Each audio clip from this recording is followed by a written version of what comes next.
géométrie des molécules. Dans cette vidéo, nous allons étudier une méthode permettant de prévoir rapidement la géométrie des molécules. Les électrons de valence se repoussent car ils sont de même charge électrique négative. La géométrie adoptée par une molécule est donc celle dans laquelle les doublés liants ou non liants sont les plus éloignés les uns des autres, comme le seraient des ballons que l'on attacherait ensemble. Appliquons cette méthode sur un exemple simple. Quelle est la géométrie du dioxyde de carbone? Les deux doubles liaisons du dioxyde de carbone se repoussent et se disposent donc comme deux ballons que l'on aurait attachés ensemble. La géométrie de cette molécule est donc linéaire. Étudions maintenant un cas plus complexe où l'atome central possède un ou plusieurs doublés non liants. Dans l'ion nitrite, NO2-, l'atome d'azote est entouré d'un doublé non liant, d'une liaison simple et d'une liaison double. Ces doublés d'électrons se disposent donc comme trois ballons que l'on aurait attachés ensemble. En effet, la double liaison est traitée comme une liaison simple. Voici un modèle de l'ion nitrite où le doublé non liant a été représenté en orange. Il n'y a pas d'atome à l'autre extrémité du doublé non liant. C'est donc comme si ce doublé était invisible, mais son effet demeure. La géométrie réellement observée pour cet ion est donc une géométrie coudée. Appliquons cette méthode à trois molécules dont voici les schémas de Lewis. Ces molécules ont un point commun, leur atome central est entouré de 4 doublés d'électrons. 4 doublés liants et 0 doublé non liant pour l'atome de carbone, 3 doublés liants et 1 doublé non liant pour l'atome d'azote, et enfin 2 doublés liants et 2 doublés non liants pour l'atome d'oxygène.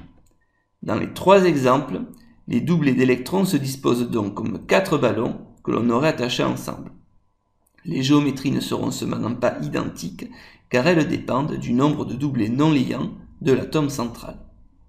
Géométrie tétraédrique autour de l'atome de carbone qui ne possède pas de doublé non liant, pyramidale autour de l'atome d'azote qui en possède un, et enfin géométrie coudée autour de l'atome d'oxygène qui possède deux doublés non liants. Retenons donc que la géométrie adoptée par une molécule est celle dans laquelle les doublés d'électrons liants ou non liants sont les plus éloignés les uns des autres. Dans cette méthode, une liaison double est traitée comme une liaison simple. Et retenons enfin le nom des principales géométries: tétraédrique, pyramidale, coudée, triangulaire et linéaire.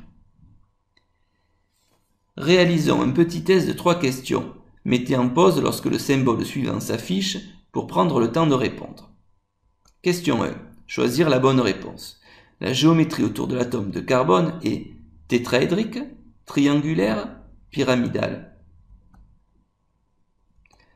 L'atome de carbone est entouré de 2 liaisons simples et d'une liaison double.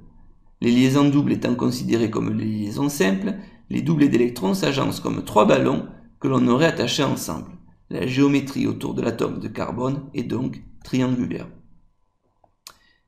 Question 2. Choisir la bonne réponse. La géométrie autour de l'atome d'azote est tétraédrique, pyramidale ou coudée. L'atome d'azote est entouré d'une double liaison, d'une liaison simple et d'un doublé non liant. Les doublés d'électrons s'agencent donc comme 3 ballons que l'on aurait attachés ensemble. Mais l'atome d'azote possédant un doublé non liant, la géométrie est donc coudée. Question 3. Choisir la bonne réponse. La géométrie autour de l'atome d'oxygène est tétraédrique, pyramidale ou coudée. L'atome d'oxygène est entouré de 2 liaisons simples et de 2 doublés non liants. Les doublés d'électrons s'agencent donc comme 4 ballons que l'on aurait attachés ensemble. L'atome d'oxygène possédant 2 doublés non liants, la géométrie est donc coudée.